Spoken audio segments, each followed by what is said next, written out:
আসসালামু আলাইকুম বন্ধুরা, সবাই কেমন আছেন? সবাই ভালো আছেন। তো আজকে আমি যাচ্ছি ডিউটিতে। আর একটা ভাই কমেন্ট করছে যে আমাকে, যে ভাই আবাসিক হোটেলের বেতন কত? আবাসিক হোটেলে ভাই বেতন বলতে আপনার হচ্ছে, যদি আপনি হাউসকিপিং কাজ করেন অবশ্যই কিন্তু মনে করেন যে কাজ কিন্তু 3-4 রকম আছে। কারণ আপনি কোন কাজের কথা বলতেছেন ভাই, আমি কিন্তু আসলে সেটা বুঝতে পারি নাই।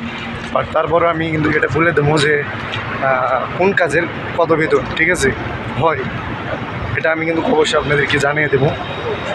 তো আজকে কিন্তু আসলে আমার ডিউটি মনে হয় হয়তোবা আজকে শেষ দিন, নয় কালকে শেষ দিন।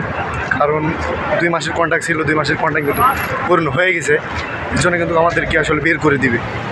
তো বন্ধুরা আসলে বলি আপনাদেরকে যে কোন কাজের আবাসিক হোটেলে আসলে কত বেতন হয় এবং কোন কাজে কত বেতন। তো বন্ধুরা আসলে কিন্তু মনে করেন যে মূলত আপনারা যদি ওয়েটারের কাজে আসেন তাহলে কিন্তু আপনি আচ্ছা, ওয়েটারের তো ফ্রি ভিসা আছে, সাপ্লাই ভিসা আছে। বলি আমি এগুলো বিষয়ে বলি যে আপনাদেরকে, যদি মনে করেন আপনারা ফ্রি ভিসা আসেন তাহলে কিন্তু আপনাদের বেতন কত হতে পারে, তাহলে কিন্তু বেতন হবে। আপনাদের ফ্রি ভিসা যদি আসেন তাহলে বেতন হবে আপনার 1500 থেকে 1800 রিয়াল পর্যন্ত বেতন কিন্তু হতে পারে। আর যদি আপনারা সাপ্লাই ভিসায় আসেন, মনে করেন যে সাপ্লাই ভিসা যদি আসেন সাপ্লাই কোম্পানির, তাহলে কিন্তু 14 থেকে 1500-1600 রিয়াল পর্যন্ত বেতন হয়, ঠিক আছে। তো আসলে কিন্তু আর ওয়েটারের কথা বললাম, হাউসকিপিং একটু বেশি হয়।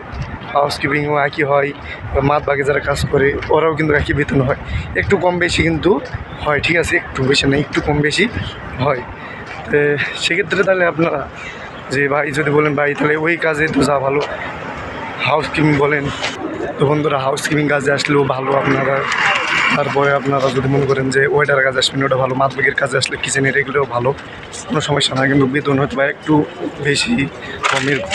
মাধ্যমের কাজে আসলে কিন্তু মনে করেন যে যেটা হাজিরা খাই, আমি বলতেছি ওয়েটার, তাহলে কাজে আসলে আপনার ছলে বিষয়ে আসলে আপনি 15 থেকে 1600 পর্যন্ত বেতন দেয়, 30 পর্যন্ত। আর যদি মাতবাগে আসেন কিচেনে তাহলে কিন্তু একটু বেশি বেতন হয়, ঠিক আছে, বেশি বেতন থাকে। কারণ হচ্ছে আসলে যে পিছনে দেখতেছিলেন বন্ধুরা বলো দেওয়ার জন্য, কিন্তু বলো দেওয়া লোকেরা কিন্তু কে করে ধারা ধরতে মহিলাকে, মানে এদিকে যে দোকান বাসন করে এগুলো কিন্তু অনেক রিক্স, ঠিক আছে। ফুটপাতে যেগুলো দোকান করে এগুলো অনেক রিক্সের ব্যাপার। কারণ বলো দেওয়া যারা থাকে সেই বলো দেয় না, কাজ করে বলো দেয় না, যে কোনো পুলিশ টুলিশ আছে এরকম কিন্তু একটা বলো দেওয়া আছে, যেরকম খাবার টাবার যদি কোনো ভেজাল টাবার থাকে তারা কিন্তু চেক করে। তো তারা কিন্তু দেখলেন এর পিছনে কী অবস্থা, এই হলো অবস্থা কাজের। আপনারা যদি আসেন কোনো সমস্যা নেই, আসতে পারেন এগুলো কাজে। তো আজকের মতো এই পর্যন্ত।